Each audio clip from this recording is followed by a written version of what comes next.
Santiago is a young shepherd boy living in Andalusia, Spain.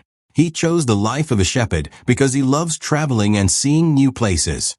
His sheep are simple creatures who only care about food and water, and Santiago sometimes thinks about how humans are similar because many people live without chasing their dreams. One night, while sleeping in an abandoned church near a sycamore tree, Santiago has a strange dream. In the dream, a child takes him to the Egyptian pyramids and tells him that if he travels there, he will find a hidden treasure. The dream repeats again another night, making Santiago believe it must mean something. To understand the dream, Santiago visits a gypsy woman who interprets dreams.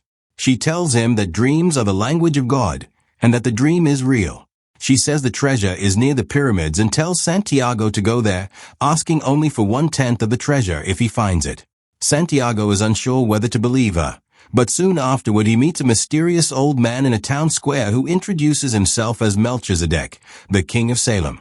The old king tells Santiago about the idea of a personal legend, which is the dream or purpose every person is meant to fulfill in life. He explains that when people are young they know their dreams clearly, but as they grow older fear, doubt, and comfort stop them from pursuing those dreams. Melchizedek tells Santiago that if someone truly wants something, the whole universe helps them achieve it. To guide him, the king gives Santiago 2 stones called Urim and Thummim that can help him interpret signs when he feels uncertain. Encouraged by this meeting, Santiago decides to follow his dream. He sells his flock of sheep and travels to Tangier in North Africa.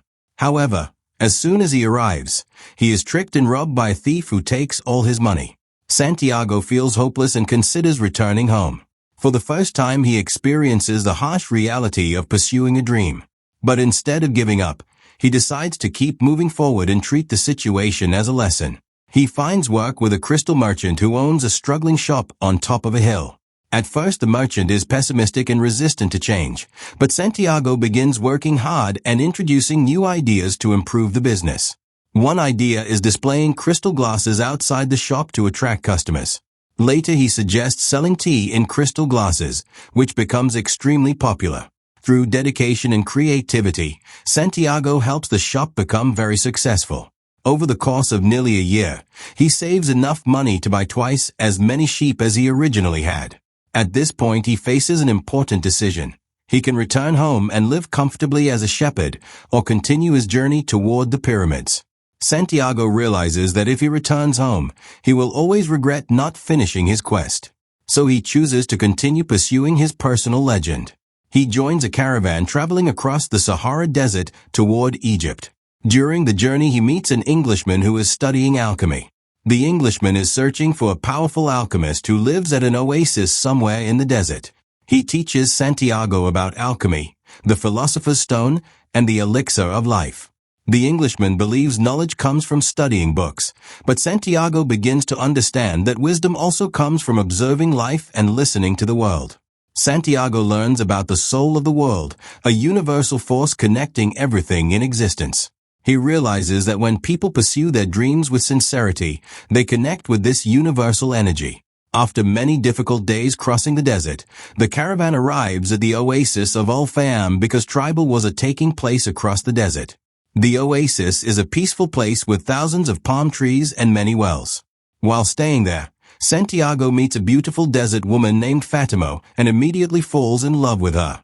Santiago considers abandoning his quest so he can stay with her, but Fatima encourages him to continue his journey. She explains that desert women understand that men must follow their destinies.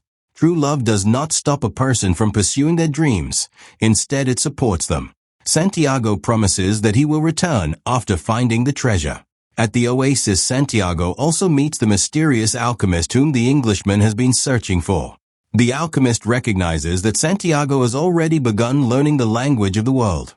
He teaches Santiago deeper lessons about listening to his heart and understanding the signs of life. The alchemist explains that most people fail to achieve their dreams because they are afraid of suffering or failure. Fear becomes the biggest obstacle.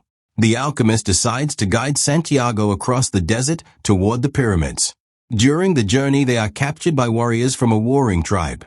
To convince the warriors not to kill them, the alchemist boldly claims that Santiago can transform himself into the wind. The warriors give Santiago 3 days to prove it. Santiago is terrified because he has no idea how to perform such a miracle. However, through reflection and connection with nature, he begins speaking with the desert, the wind, and the sun. Eventually, he understands that everything in the universe is connected through the same spiritual force. By trusting in the soul of the world and believing in his destiny, Santiago becomes one with the wind. A powerful windstorm rises and astonishes the warriors, proving the alchemist's claim and allowing Santiago and the alchemist to continue their journey. Eventually, they reach a monastery near the pyramids. The alchemist demonstrates his powers by turning lead into gold and shares some of it with Santiago before leaving him to finish the journey alone. Santiago finally reaches the Egyptian pyramids, overwhelmed with emotion because he has traveled so far to reach this moment. He begins digging in the sand, believing the treasure is buried there. However, a group of thieves appears and beats him while searching for gold. When Santiago explains that he is looking for treasure because of a dream, the leader of the thieves laughs and says that he also once had a dream about treasure buried under a sycamore tree in an abandoned church in Spain where shepherds sleep. But he says he is not foolish enough to travel across the world because of a dream. Santiago suddenly realizes that the place described by the thief is the exact church where he first had his dream back in Spain. The treasure had been there the whole time. The entire journey across the desert was necessary not to reach the treasure, but to learn the lessons required to understand where it truly was. Santiago returns to Spain and digs under the sycamore tree in the ruined church. There he finds a chest filled with gold coins, jewels, and precious artifacts taken long ago during wars. He finally understands that the treasure was always connected to the place where his journey began. Having completed his personal legend, Santiago plans to return to the desert oasis to reunite with Fatima. The story shows that life rewards those who pursue their true purpose. Dreams require courage, patience, and faith because the path will include obstacles, fear, and uncertainty. However, every challenge becomes a lesson that helps a person grow wiser and stronger. The novel teaches that people must listen to their hearts, observe the signs around them, and trust that the universe supports those who follow their destiny. The deeper meaning of the story is that the real treasure is not only material wealth, but the transformation that occurs during the journey. Through travel, hardship, love, and self-discovery, Santiago becomes a wiser and more aware person. The message of the story is that everyone has a personal legend, and fulfillment comes from having the courage to pursue it.